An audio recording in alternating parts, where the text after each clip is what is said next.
Hey everybody, we're back with another episode of Indie Comic Relay. I'm your host, Keith Gleason, and with me always is my good friend and co-host, Johnny C. Johnny C, how's it going? How's it going, Johnny? How's your week been? Good. Week's been good. It's been hectic. This has actually been my most busiest week since COVID happened. Seriously, me too. It's been nonstop. As you know, I work in the solar panel industry, so it's been like the amount of people that all of a sudden want off the grid has become like insane. you know? Big time. Big time. But so, I'm really excited for today's show because we're joined by one of my good friends from my New York crowd, from my NYCC crowd. Please introduce yourself, sir. Hey, how's it going, guys? My name is Dennis Knight. I'm a comic book writer, editor with Pronto Comics, based in New York City. I've been in the business for about 7 years now. New York Comic Con regular, do a lot of work with Buddy Scalera with panels. Johnny C, obviously, is with me on the panels most of the time. So, yeah, I'm happy to be here. Awesome. Thanks for making the time for us, Dennis. No, my pleasure. Thank you for having me. And we're also pretty much veterans of the New York Comic Con scene, right, Johnny? That's true, yeah. So, I mean, I know you've spent a lot of time in small press. Yeah. And so me personally, I'm connected with Creator After Con and the same panels that Dennis does with Buddy Scalera. Now, some people might know Buddy. He was actually actively working with Wizard Magazine back in the day and a couple of other major books. And Buddy was really gracious to find a bunch of us fledgling guys at the time and kind of bring us in. And by doing so, by proxy, he kind of like united the Avengers. He united Wu-Tang in a way, you know? and you know, so he we got to meet a bunch of other like-minded creators, and among that group was Dennis Knight. Now, with Dennis, I met Dennis at Buddy's Creator Connection panel, and he was on the panel. I was still kind of getting started at that point, and I approached him after, and one of the things that kind of gave me hope for working with other people is that he didn't shun me. He didn't look down on the idea I pitched at him. He shot me seriously, and he gave me advice seriously. And ever since then, I always appreciated him. I always looked up to him. I always thought, man. Get out of here. You're going to make me blush. Get out of here. No. You probably don't remember it, but I do. You know what I mean? Well, and I can help you out. As a result of that, I was like, I always thought like that's somebody who you can model yourself after in terms of being an independent creator. Well, yeah, I mean, I think that's important too, is to have a good attitude with Comic Cons in general and with the public, For sure. And so Dennis, tell us, so you've been in the industry how long? 7 years? 7 years, yeah. About 7 years, yeah. So what made you decide to make your first comic book? Oh boy, a bad idea that just like I'm in too deep now. It's over. I had this idea one day. I used to work in a hospital. I had this idea when I was tying on type of work, and I thought, what if a contract killer had to save somebody instead of kill somebody? Crazy idea. Didn't think anything of it, but then they kept bugging at me. So I'm telling this idea to all my friends, like, you should make a comic book. I'm like, yeah. No idea what to do. So I got like a self-help books. I got a lot of I like Impact a lot for the self-help for comic book stuff because it really gave me like the nuts and bolts, like how to write a script, how to do this, how to do that. And I kind of like I put a book together. Then I had to find an artist, like the whole interviewing process. And put an ad on Craigslist, interviewed a bunch of guys. Either the guys wanted too much money or they flaked to me. So just like a big process. So finally, I hooked up with Kirk for Rosanna, who's my current artist now. And he's the one that told me about Pronto Comics. He said, listen, if you pitch that stuff to Pronto, they'll probably put us out. Because we already had 4 issues done by that time. So he put together a package, and we put together a package, and we sent it to Pronto. And then Pronto, they picked us up, and I've been with them ever since. Oh, wow. What's the name of your book? It's called Cross, C-R-O-S-S. Cross, okay. And it's about a hitman that is saving somebody. How long now, is it a monthly series, or do you have a finite number of issues? Well, I actually talked to my artist a couple of months ago. We're thinking about it's going to be like a mini series. So right now we have six issues in print. He's working on issue number 7 right now, and we're probably going to cap it the first volume like around 11 to 12 issues. Oh wow! And after that, they're probably going to pick up another story, another volume, like the same characters just in a different scenario, or we might work on something else. We're not sure yet. Oh wow, that's awesome. Yeah, I mean, Kirk is great. Have you read it, Johnny? I've So honestly, I have not, and that's the one thing I've always whenever I've been in the same circles as Dennis, we're always running around doing our own thing, that I've honestly never been able to actually solicit his books. Yeah. So, and I was really hoping to, prior to, coming on the show, but again, Right. This week was a little crazy. I was going to ping him and be like, "Hey man, can I scoop some books in the credits, leading up to it or whatever." But I have not. So I have to say that I'm kind of green to your story, Dennis. Oh, no worries, man. Yeah, it's the best story you never read. Don't worry about it. No, worst case, I can always mail you out some copies too, man. Don't even worry about it. Just shoot me your address or whatever. Yeah, for sure. Yeah, I'd love to check it out. Yeah, definitely. And so, what issue are you on now? You said number 4? No, number 7 is being drawn right now. 6 are already in print. So I actually have a trade paperback of 6 issues together. I have 6 individual issues. To be honest with you, that's a pretty good output for just being in the industry for 7 years. Yeah. I mean, because I find that with indie comics, when you're building it from the ground up, where you're doing everything, where you're basically the project supervisor on it. Right. Usually getting 1 issue a year is pretty. That's the standard though. That's a standard. People. It's successful, Yeah. I think my best year I got 2 issues out, So yeah, so it's definitely an accomplishment. Is there a website where I can see pictures of your comic? IndiePlanet.com. That's the cyber IndiePlanet. Okay, because I'll pop it up on here for people to see while we're talking. Now, Dennis, when you came to the conclusion that you wanted to make your story as a comic, what was your relationship with comics then? Have you always been reading comics, or was it then that you jumped aboard? Oh, as a kid, I was always into comics as a little kid. Actually, my older cousin Mike, he got me into comics. So I read a lot of Spider-Man, a lot of X-Men, a lot of Marvel stuff, which was cool. So then it's I didn't know that people actually made them, and I was a kid. I just thought that they just appeared, that you read them, and that was it. And then I found out to actually make comics, and that's what really got me interested in the process and how to put a script together, how to pitch people. So I learned everything as I went along. Excellent. Yeah. So it was a learning by doing process. I think we both kind of walked that same path in our creative progressions, is that we kind of learned by doing, and we kind of went through the trials and tribulations. I know we've had plenty of conversations in front of twins. Oh yeah. About just, we're either laughing or we're crying, one or the other. We're laughing or we're crying in front of twins, one or the other. Right. But we're always coming together. We have such a strong community in the New York indie comic creator scene. Yeah, dude. I mean, it's it's so funny because everybody knows everybody. Right. It's once you're in the industry, everybody knows who you are. They heard of you. So you really have to be careful. You really do. Watch what you say. Be professional. Yep. Best advice I can give you. Be professional. Always. This way it doesn't pay to not be, awful to people. This is the worst industry to be awful to people. You'll never sell a book anywhere.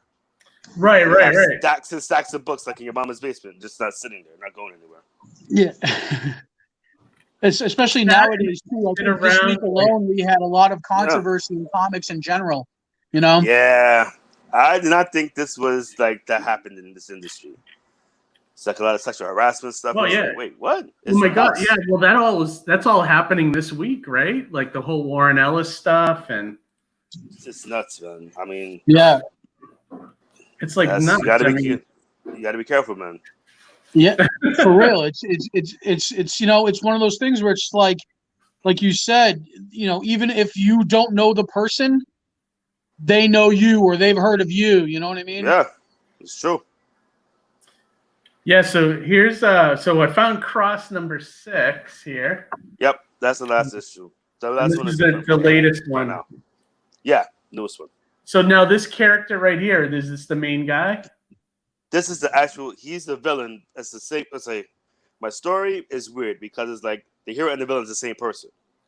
So the Oh, guy you're cool. seeing here is the character cross from an alternate universe.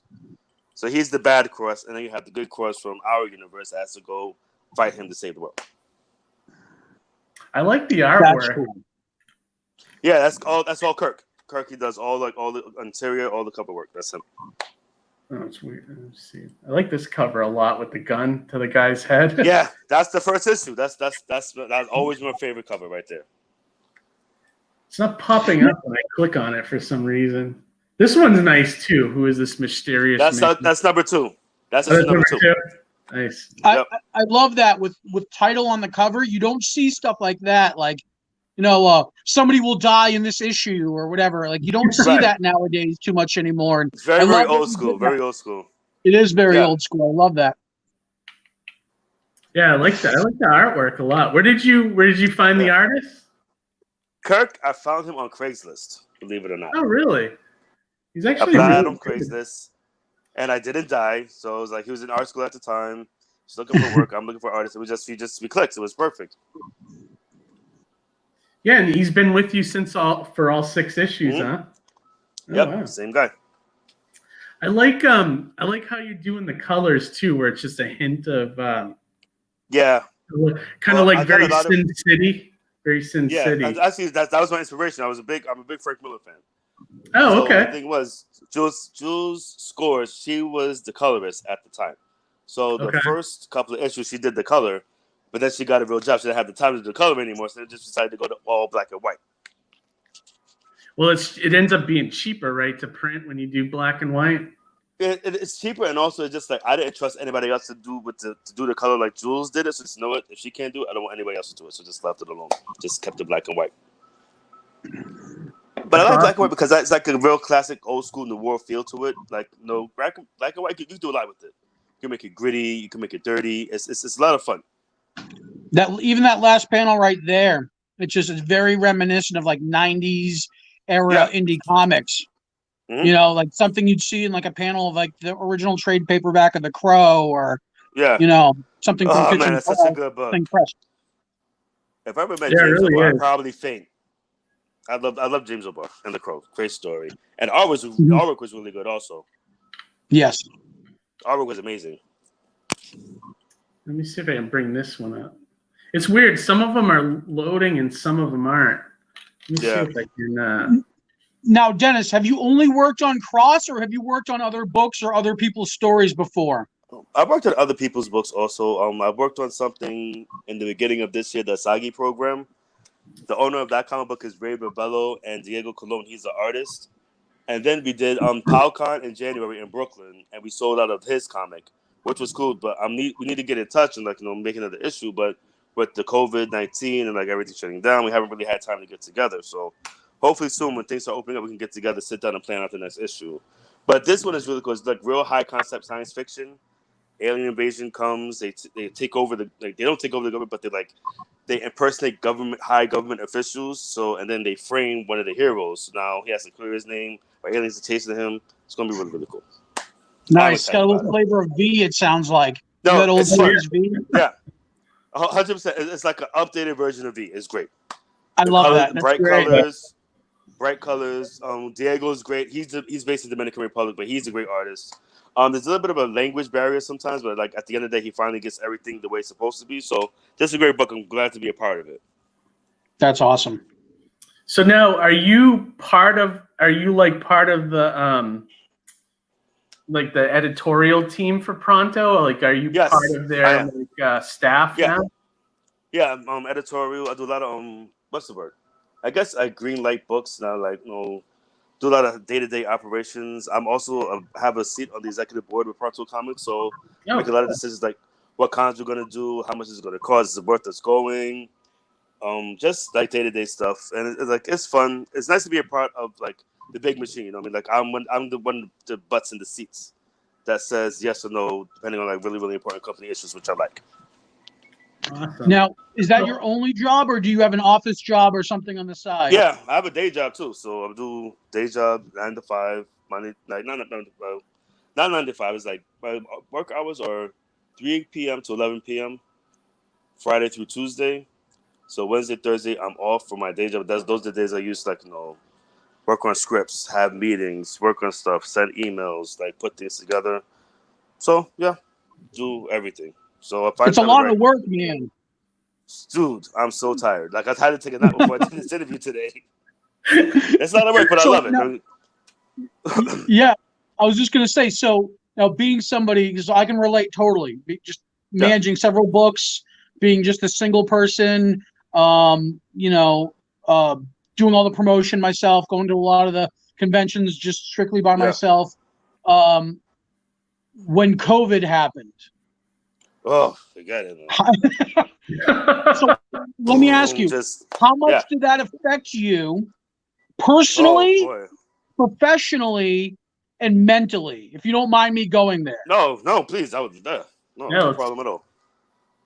Professionally, like it kind of hurt me because it's like I had like all these events lined up. I was supposed to go to Arizona. I was going to be a special guest at Arizona for Verde Valley Con in March. I was like on the flyer. I was going to fly out there. That didn't happen. So then, what else? I had a photo shoot scheduled for me out in Arizona. There's going to do a photo shoot and do like a kind of mini documentary of me while I was out there. And I was going to use that flight to build my website. So I had to cancel that because I couldn't fly out there. Then just like there was no traveling. My job is like there's nobody traveling nowhere. We don't want anybody getting sick. It's too dangerous. No travel. So no, I'm working constantly, working on my books, working at my job. I can't take any time off. I can't go anywhere. So it's very, very stressful. And then you have to wear a mask. You have to wear like gloves. You have to sanitize your hands constantly. And just like, and then the mental thing is like, oh, I don't gonna get too close to another person. I don't want to bring the germs. So you're thinking about that constantly. So it's a lot. I mean, it gets very, very worrisome because you don't want to get sick. You don't want to get anybody else sick. And then like you have to concentrate and still write on top of all of that. So it's very, very, very stressful. So I was just going to say now, kind of shifting to how it may have affected you personally and mentally. Now the stress. Did you find yourself in blocks? Were you kind of like in a creative rut at all? Did you experience any of that?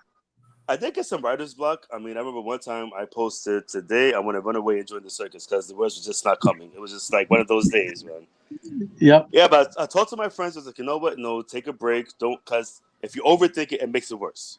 So when you just like kind of step away from it, you go for a walk, you go to the park, whatever it takes to get you away from like what you're working on. You take a break and you come back. It usually comes a little easier the second time around. So I did a lot of breaks. Walked away from it, went for a walk, relaxed my brain a little bit, and then I'm gonna go back to it. So I did have parts of writer's block that was very, very frustrating, but I got past it. So now let me ask you, as somebody who's extremely busy, did any of kind of like the pause of the world come as a relief? Did you feel like you can kind of take a breath at all? Yeah, definitely. I mean, because it's like there were times where I had like meetings all day on my only 2 days where I had meetings. I had to do work all day long. I had to go back to work on Friday. So there was really like no pause for me. And then when everything shut down, there was no meetings. There was nothing, basically. So I actually like, I have a day off. Okay, well, I gotta go to the grocery store.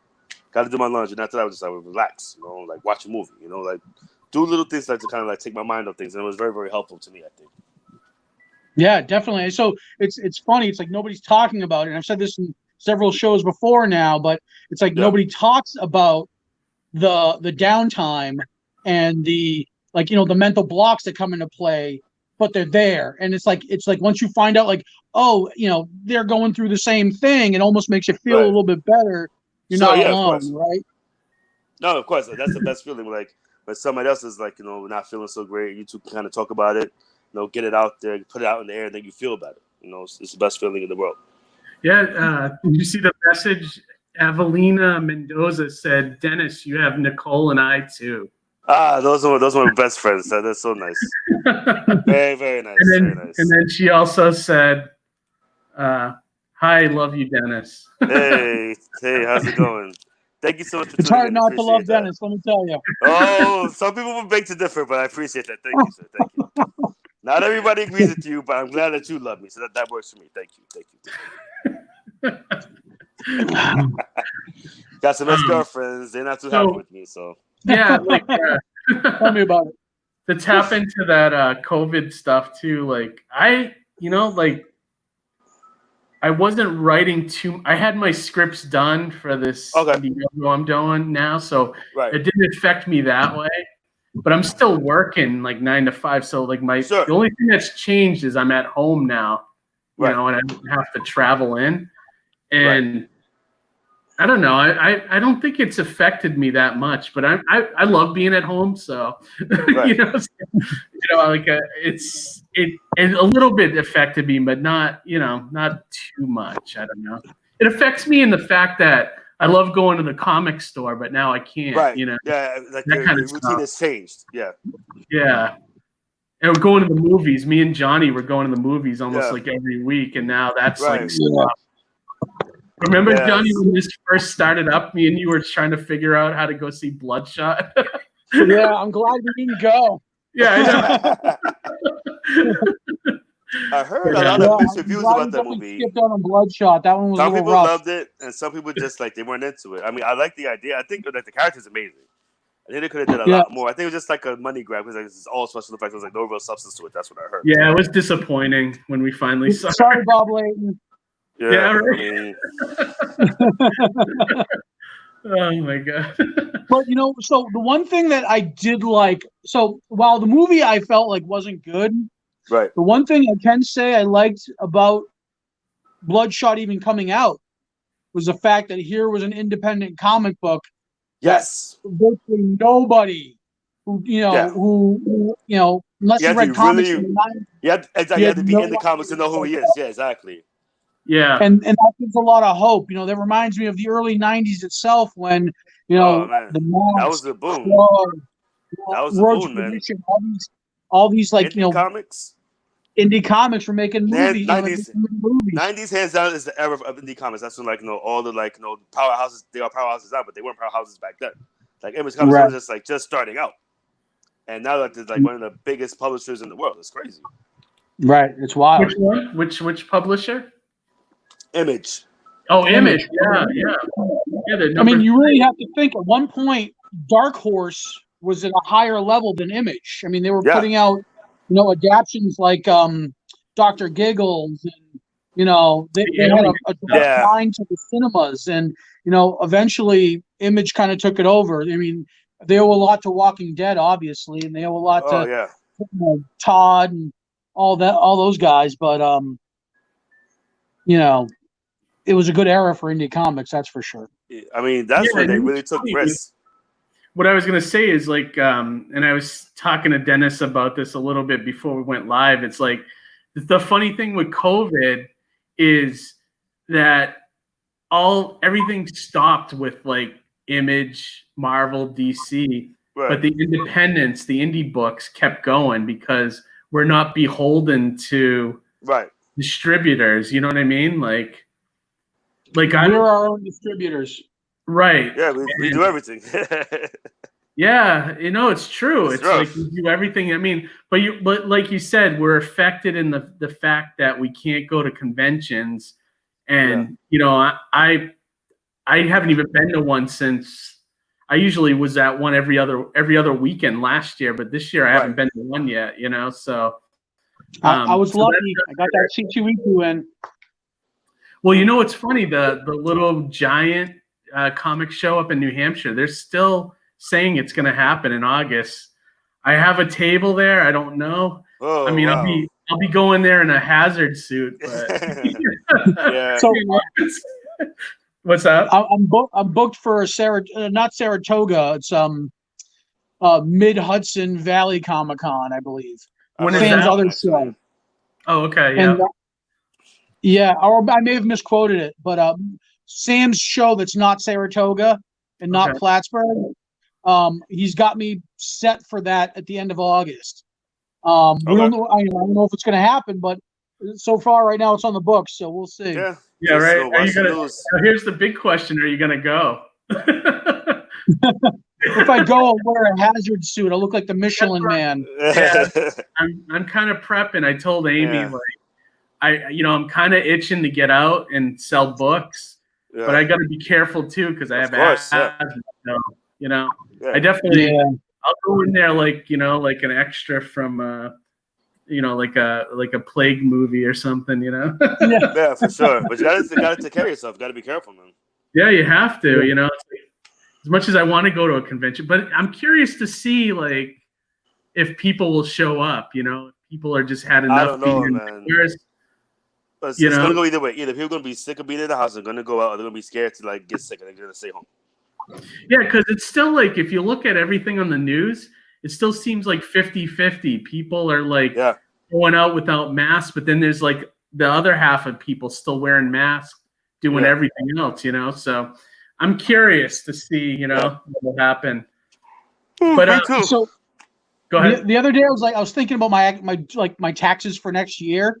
Yeah. And I'm like, man, I'm just gonna have this lopsided income up here, and all of a sudden the next following year it's just gonna be completely like my debt's gonna be abolished. Like it's gonna be a completely different profile. The future is so bizarre because the downtime gave me enough time to reset a lot.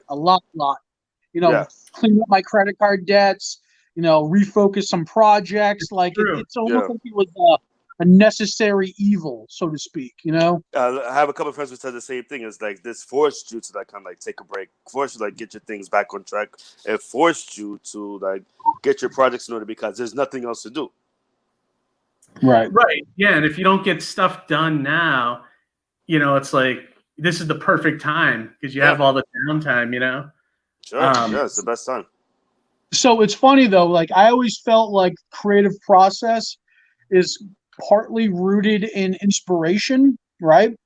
Sure. And a lot of that inspiration comes from going out, seeing things, being inspired by stuff. Like once you're in a position where you're like isolated, like a lot of that goes away. So trying to draw inspiration from a jail cell, so to speak, just to kind of paraphrase is tough. Like, so I can kind of see where it's like a lot of people, like you got to be productive, you got to utilize the time, but it's just like unless you already know what you're on track for, trying to think up of something new or trying to brainstorm is really harder now than it is when it's typically busy.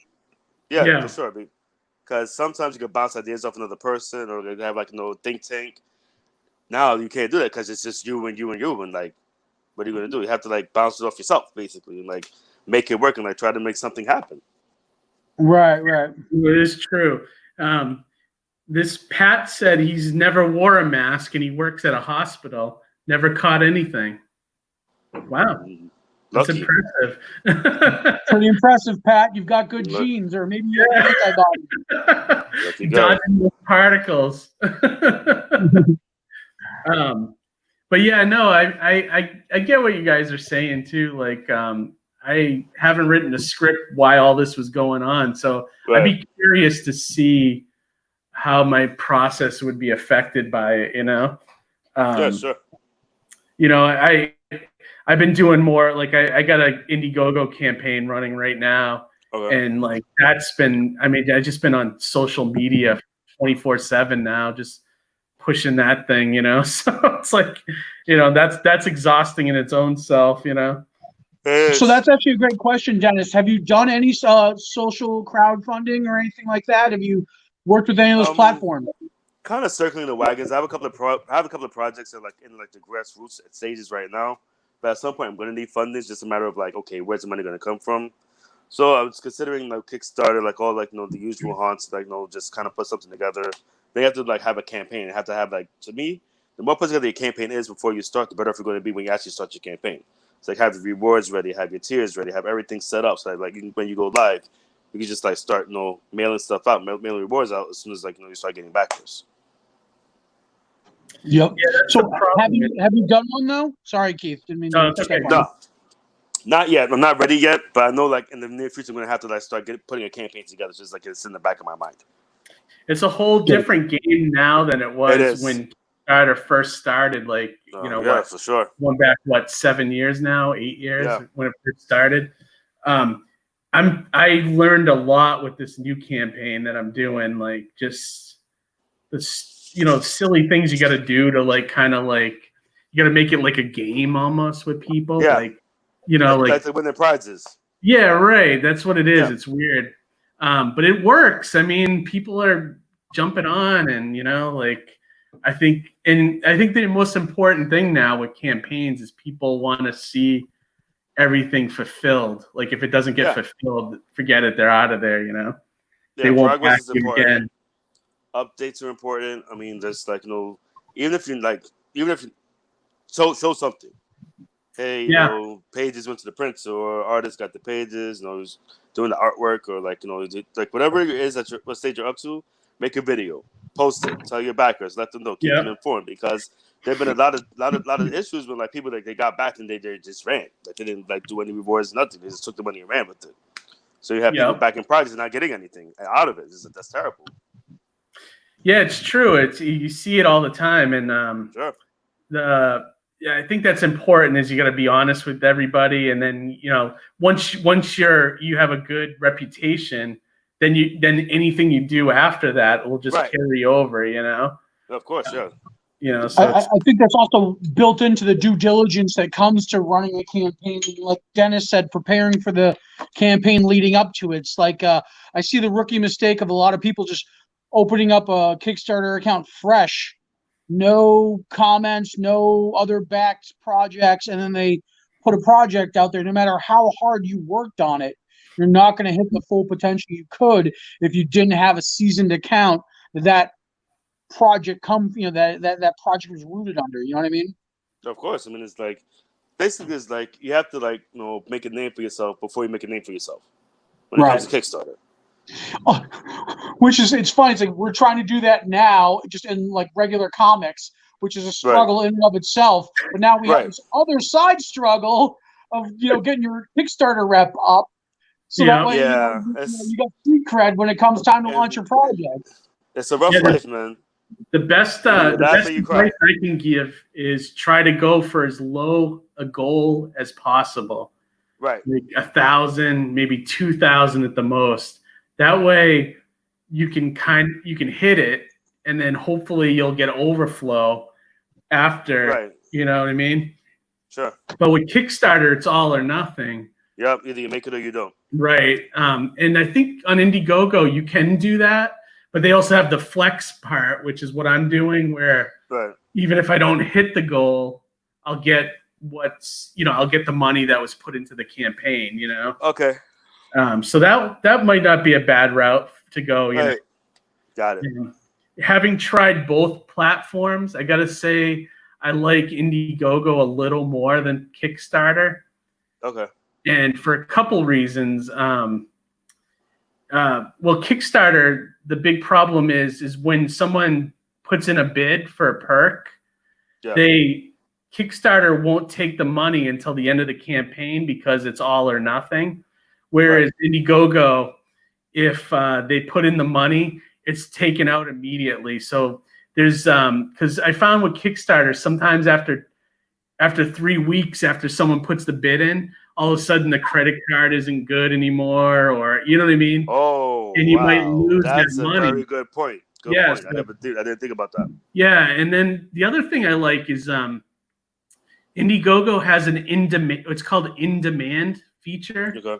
So after your campaign ends, as long as you hit your goal, you can keep making money after the fact. Like you can, you can leave it open so that if people want to opt in, while you're making the comic, you can. So you can do that on Kickstarter, so. Right.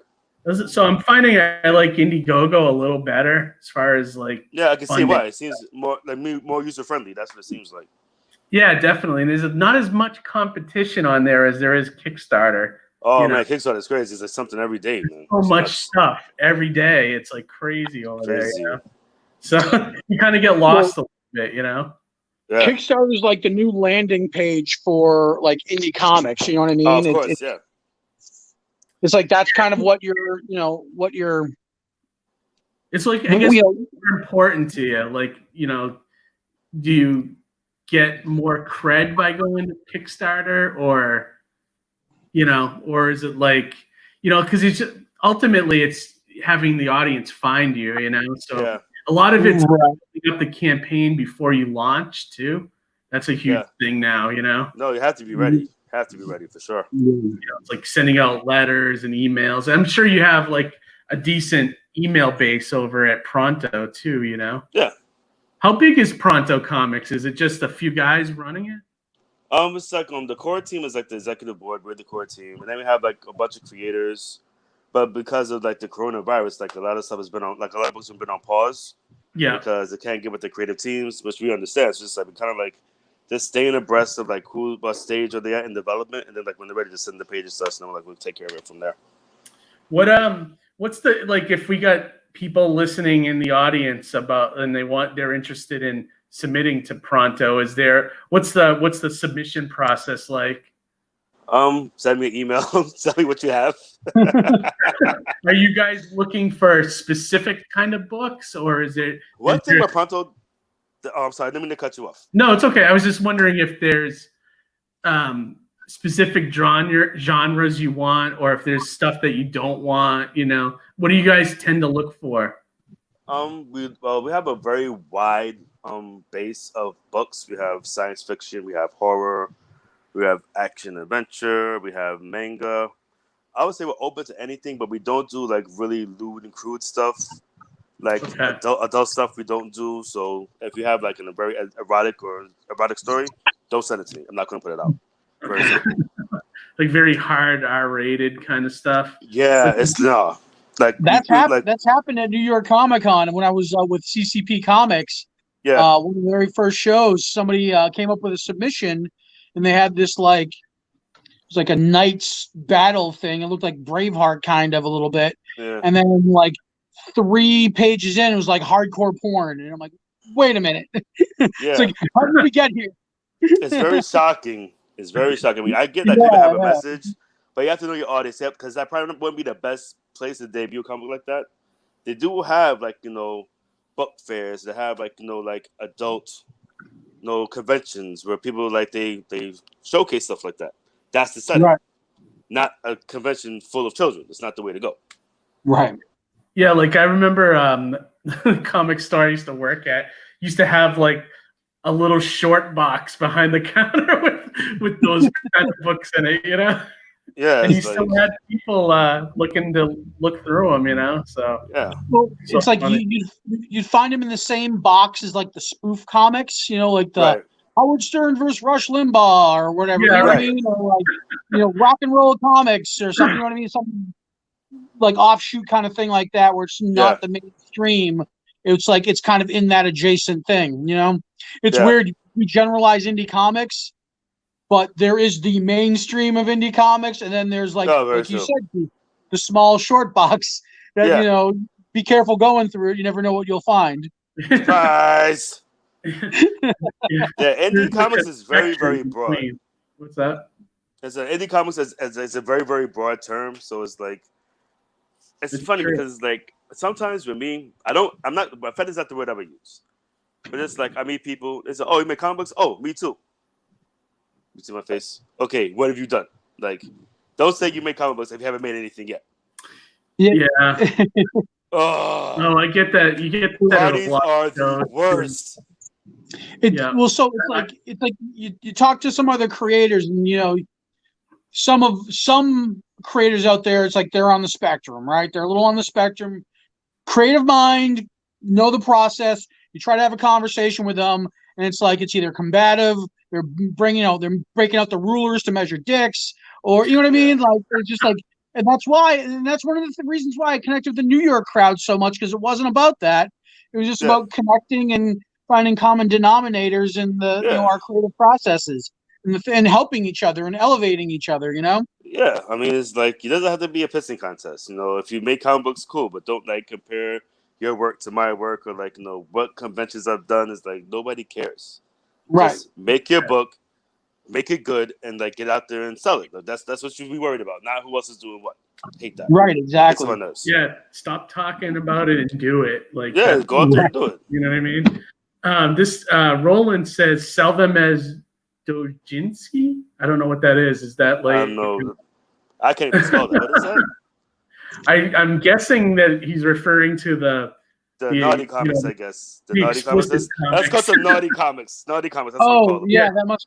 Yeah. Naughty I Comics. don't know what that Okay. word means, but it's probably like, you know, like It sounds naughty. It sounds like a dirty word. That you're It not sounds supposed to say hentai around women and adjacent. children. sounds like it's got tentacles, you know? Sounds like a dirty word. It's Something you watch hentai late at night adjacent. by yourself. That's what it sounds like. Something you watch late at night by yourself. And then Pat says indie comics are the last true form of comics. I agree with that. I agree 100%. I agree with that 100%. You do it for the Amen, love. You don't Pat. do it. And he said it's a erotic manga. Okay. Gotcha. That sounds a lot better than the other word. The other word sounds very, very naughty. I can't say that around women and children. That erotic manga, that I can say. Goes backwards. It's very confusing. I bet. And Evelina says it does sound like a dirty word. It does. I agree.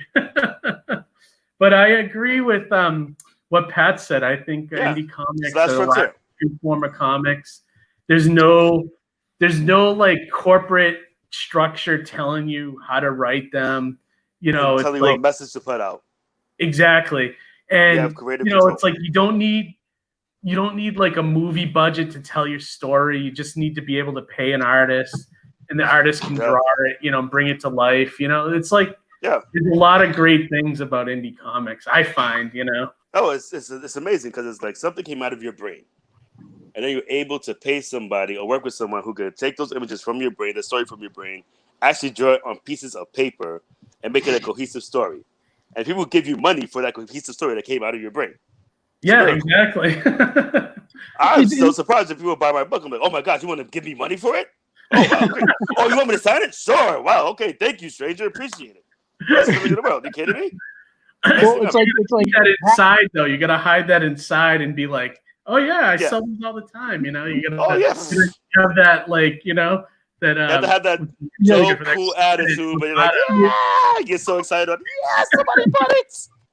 I can buy a slice of pizza later. Yes, I'm not hungry. Yes, love it. So the actual creation process and putting out the book is so fulfilling to us as independent creators. Is that like the icing on the cake, the cherry on top, is that people actively want to buy it and want to read our stories. You know what I mean? No, that's like it's amazing. Yeah, it's funny. One of my friends about conventions too. You find the people that are looking for something that's not superheroes or something different. You know, like an original story. So it's almost like, if you think about it, right? It's like, on one hand, it's like, I'd love to work for Marvel. I'd love to write a Spider-Man story. But it's like, sometimes when you're working for those hierarchy, you know, companies, it's like you're writing their Spider-Man story, not your unless you're really lucky and you're well established beforehand. So you come to the door with some clout, like J.J. Abrams or whatever. You're not writing your Spider-Man story. You're writing their story, right? I mean, other people realize like what the odds of like actually landing a big gig with Marvel or DC, like one of the big two is, like, if you're like not an established like artist or creator, and like you don't just walk in the door and like write for Marvel or write for DC or draw for them. That's a big process. It's a process, but the only way you can get their attention is if you make comics, which is what we're all doing. You know what I mean? So we're all already on the right path. I wanted to highlight this. Pat says indie comics is the freedom to do art as good as you want, with no deadline, no political influences from your peers, just great, solid stories with fantastic art. No, that's a good point. 100% agree with that. Yep. So to Pat's point, it's like, if I can hold a mirror to my comics surrounded by death. Hey, it's Terry. Yeah, we got Terry. Hey, Terry, what's going on, man? Surrounded by death, the artwork is not the best, and then you start to look at Jesus, no, it's sad. But but Joe's getting better, and you look at the. Oh my God! It's such an improvement. I saw that you posted the other day. It's like looking at two different artists. It really is. And it's the same guy, which is like, so then I liken it to, like, you look at The Simpsons, you look at Beavis and Butthead, you look at King of the Hill, all these shows had a first season with terrible animation, but wonderful storytelling that carried it. You know what I mean? And I'm not trying to knock on Joe. Joe's a great artist. I love him, and I love his dedication to my book. But you can tell, and that was his first book, and it was his first foray into doing anything semi-professional, you know? Right. So it's like we built it the same way that those other shows and those other entities kind of grew over time. Right. You know? I was going to say too, Johnny. You can't do that at a higher company, you know? Right.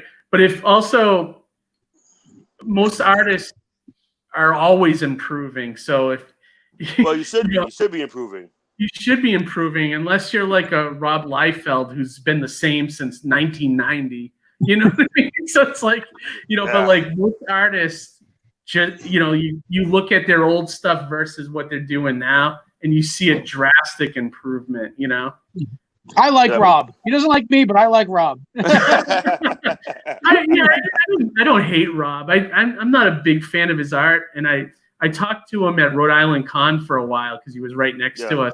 He was a nice guy, He blocked me on Instagram. I don't know why. Did he really? Oh, wow. Why? What did you ever say to him? Anything? I have no idea. Oh wow! He just didn't like the cut of my jib. Wow. It happens, It happens.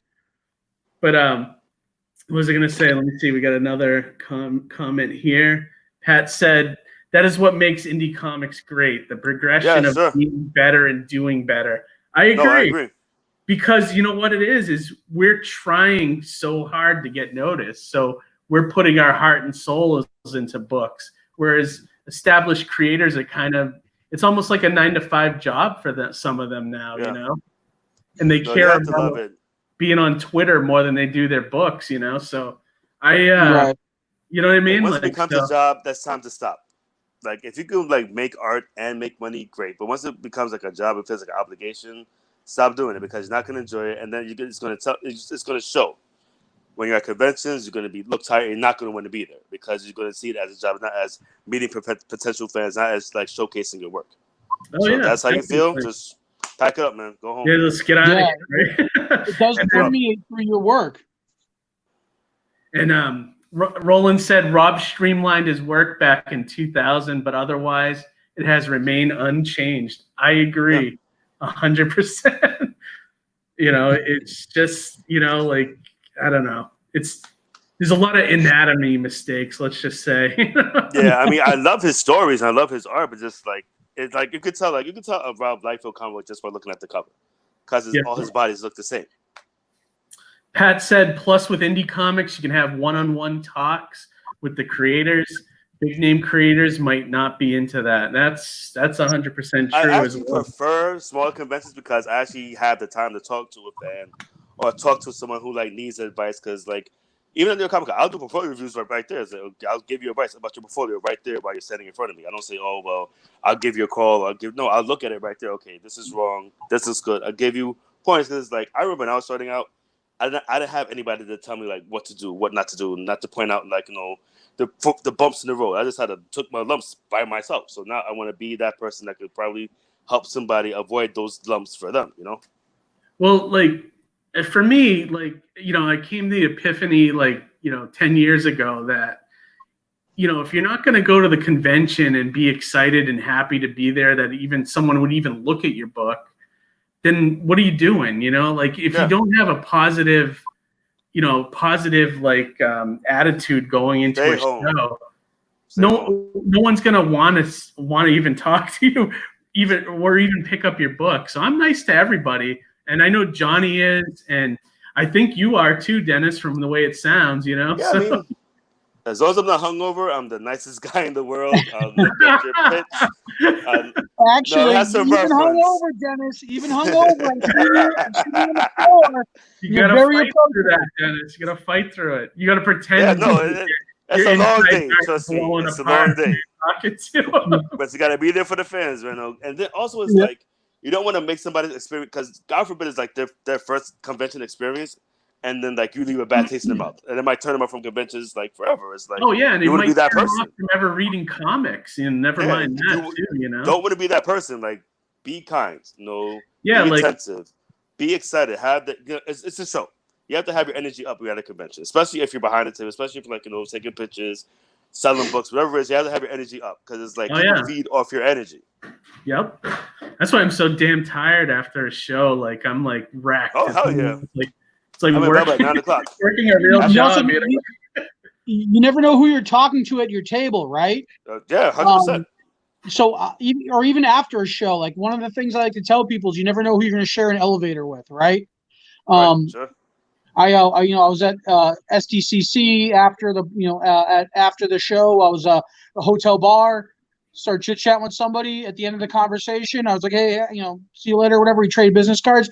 He worked for Todd Toys or for McFarlane Toys. You know what I mean? Yeah, you never know who you're going to come across, or what type of contact you might make.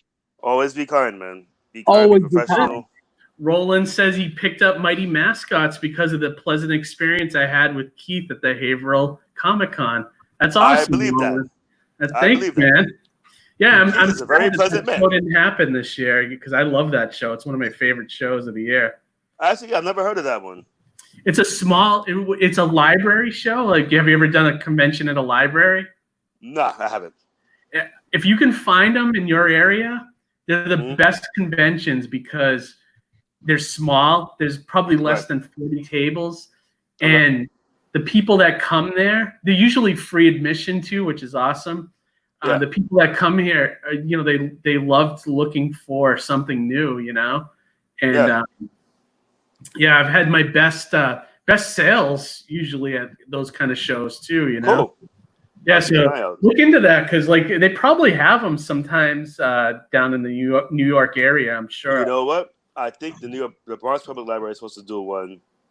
I want to say in May. I was actually going to be a key speaker over there. Oh, cool! And because of Corona, like they had to cancel everything. It was very, very disappointing.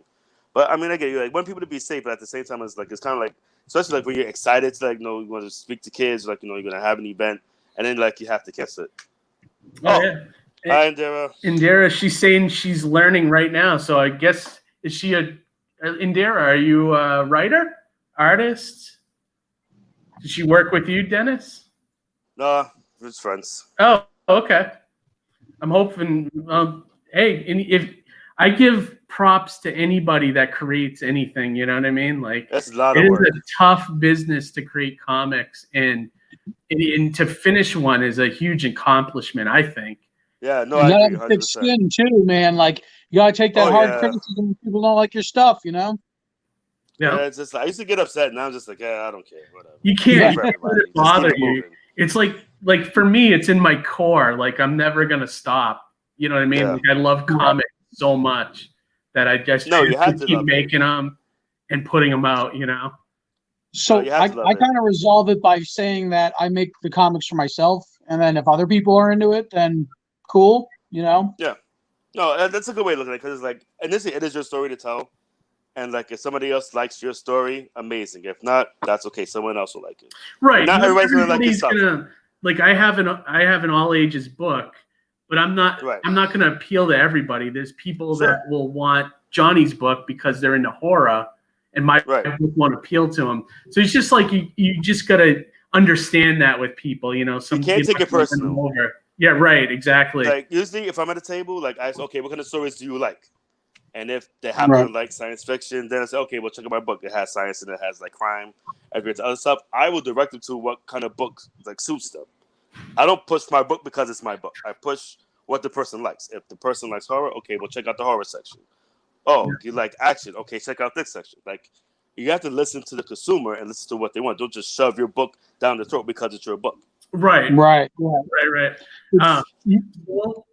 end this on some fun stuff here. So I got some questions based on our comic books here. Okay. So let me see. So this is brought to us by the Mighty Mascots. What is your favorite sugary cereal, Dennis? Captain Crunch. Nice. Captain Crunch. That's a no-brainer. Yeah, how's your mouth after that? You don't want to do. That's why I make comments because I eat Captain Crunch. Makes me tough. Makes me tough. I can take the criticism. I can take it.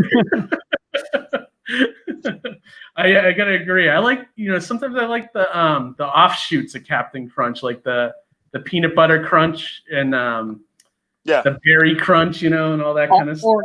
Or oops, all berries. They forgot the Captain Crunch part. Yeah. And this one is brought to us by Sartana, Johnny's comic. What's your favorite Western, or do you even like Westerns? Tombstone. No. Nice. No. Wasn't that the last answer too, Johnny? The last I think so. Tombstone too. It's funny. It's like Tombstone's your answer depending upon what year you were born, right? If you were like a 90s guy, like Tombstone's your answer, you know? Yeah. Right, sure. Yeah, they don't make good Westerns now. I think the last great one I saw was Open Range with Kevin Costner. That was a really fun one. Okay. So against popular opinion, I did like that Magnificent Seven remake. Maybe not as a remake. It was a bit intense. That was a bit intense. Okay. Yeah. Okay. It was a bit intense. I can enjoy this. Okay. I'll give you that. All right. So this one is brought to us by my Swamp Tales comic series. What's your favorite comic strip? Oh, Peanuts. Yeah. That's mine too. Charles Schultz. That's God bless. Rest in peace. Yeah, I was very, very sad when he passed away. Me too. The comic strips were amazing. For a big part of my childhood growing up. Me too. And I wanted to be Charles Schultz when I was like in the second grade. I was drawing comic strips, and that's all I wanted to be growing up. So yeah, man. It's always neck and neck, Calvin and Hobbes, but I think I always give it. That's a good one. That's a good one. Give it a little more to Peanuts too, you know. So. I'm a big so mine's kind of, it's like a tie. It's like I had a big affinity for Garfield growing up. Okay, that's a good one. I also like the Far Side a lot. Far Side is funny. Garfield. Far Side's awesome. And as far as the newspaper goes, whenever I was in the newspaper, I'd always have to look for Ziggy. I don't know why. Ziggy's good.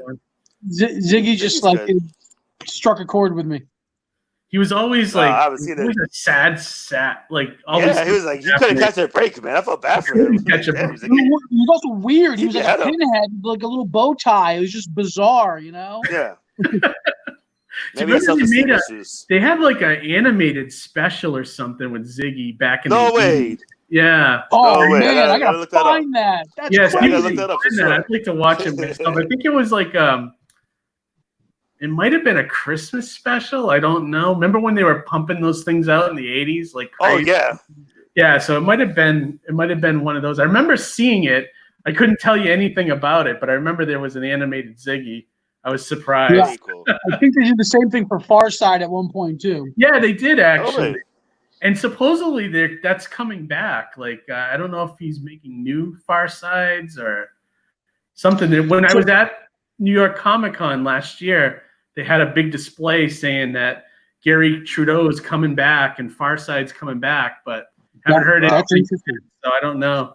We came really, really close in the late 90s, early 2000s for a Farside movie. There's actually a script that was written for a feature film, which I would have loved to have seen made.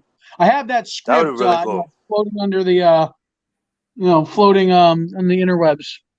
Amy loved For Better or For Worse. That's a good one. That was a good one. I remember it was like it always constantly skirted from being really funny to being really serious, which was kind of different for a comic strip, you know?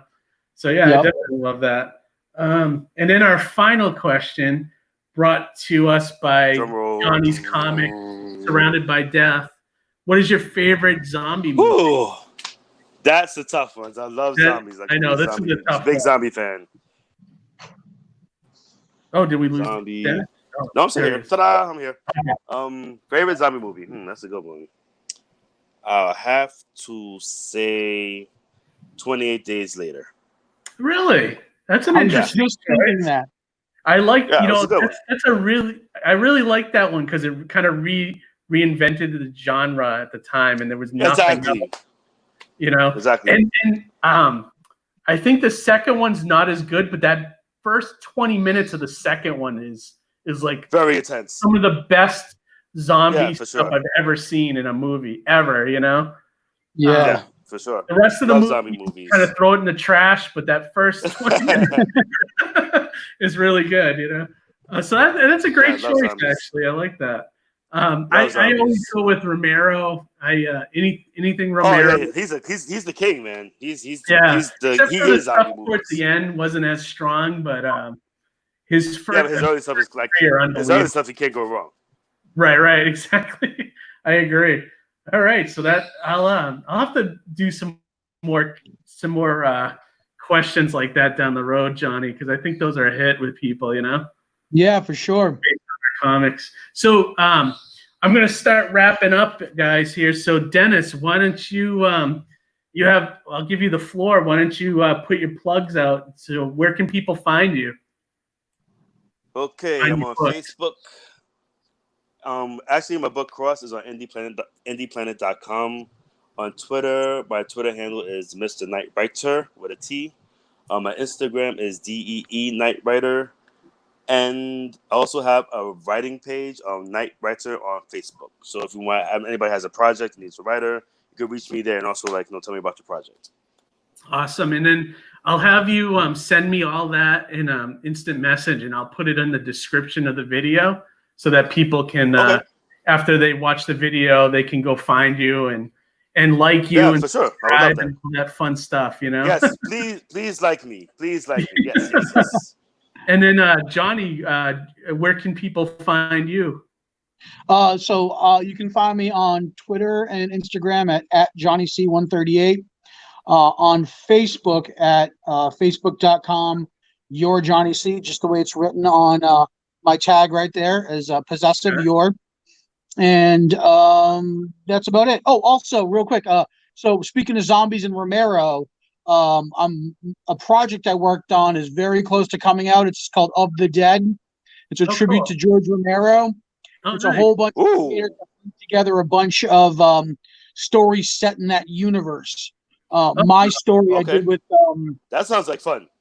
Oh, it's awesome. Yeah, it was a lot of fun to work on it. My story is a prequel to Land of the Dead. What is it called? Okay, cool. My story is called Race of the Dead. Okay. And it's kind of like if you took like Fast and the Furious and like, the Of the Dead movies and you kind of blended them together. But my story acts as a prequel to Land of the Dead. And characters from Land of the Dead are basically, you find out where they were before they ended up where they are in that movie. Does it have a cameo by what was it, Big Daddy, the zombie? So he's one of the he's definitely a featured character. Oh, awesome! That's great. So, yeah, it's pretty cool. Now that's going to be coming. That sounds fun. That's going to be coming to a social crowdsourcing thing soon. I don't know where they're doing it. I only did the story for it. There's other people who are actually putting it out. So once I have more information, I'll definitely share it. Yeah, once it goes live, we'll feature it here too. Maybe we can get some of the creators on to come on and talk about it and stuff.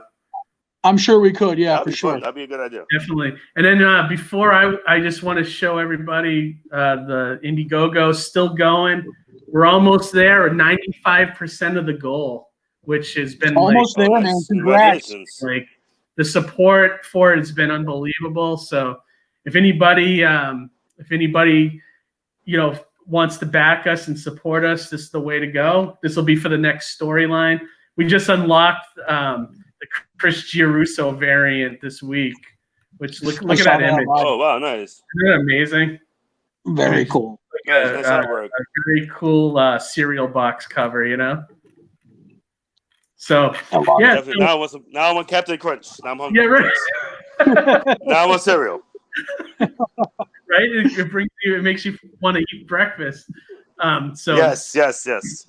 That's where people can find me. They can go to my website, recklesssidekick.com, or go to Indiegogo and check out Mighty Mascots. So that's it, everybody. I think we got another one wrapped up. Dennis, thanks for joining us. Johnny, thank you so much. It's a lot of fun. Thank you for having me. Yeah. I thought no problem. I had a great time. Yeah, thanks for everybody who watched too. Like all those viewers out there taking the time. Make sure you check out Pronto Comics. Make sure you check out Dennis Knight. Check out Keith's campaign on Indiegogo. Yeah, and then we'll be excited once that Dead one goes live. That'll be awesome. Yeah, I actually want to check that out. I'm really excited. I think that sounds great. It sounds like a great idea too. So yeah, I'm looking forward to that.